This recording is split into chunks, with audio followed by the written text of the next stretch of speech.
Assalamu alaikum and hello everyone, I'm Yasir Muhammad Amin. The book I'm reviewing today is one of the greatest pieces of English literature, The Old Man and the Sea by Ernest Hemingway.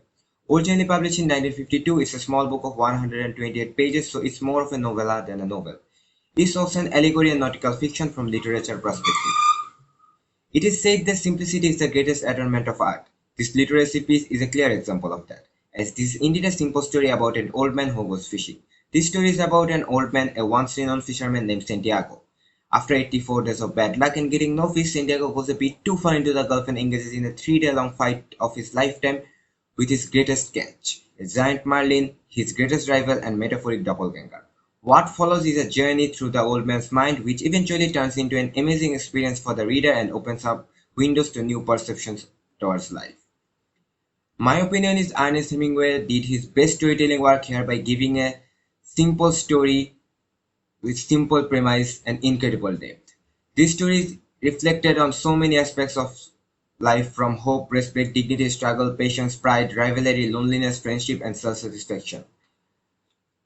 For me, this book can be divided into two significant parts. The catch. The first part of the book is quite hopeful and filled with suspense, and rich in description of scenery and moments. Then there's the second part, the return, that is more predictable and deals with cruel reality. It shows how life turns into a battle of attrition when you are inevitably defeated even in success, how you start to question whether destiny is real, you start to question yourself, and then beginning the real battle, the unenthusiastic battle against reality. Also, the bond between the old man and his apprentice, the old man's conversation with the Merlin and himself, is also a notable part of the story. Few words from my single perception are not enough to uphold all the underlying lessons of the story. What makes this novel a masterpiece is that understanding and perception of the story changes as you age, as the old man becomes more relatable to you.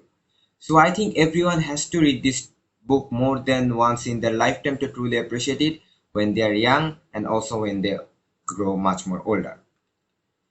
In the end, for me, The Old Man and the Sea is not just a story of a man and a fish, it is about a fight against nature and valor in the face of adversity. Perceptions of an old man, which has a underlying concept of conflict between hope versus reality in life. It teaches us that sometimes it's not about winning or losing, it's more about holding on. I would like to end with the quote that is more relatable to the time we are in. While facing adversity, the old man says, now is no time to think of what you do not have. Think of what you can do with what there is. Thanks to everyone for bearing with me.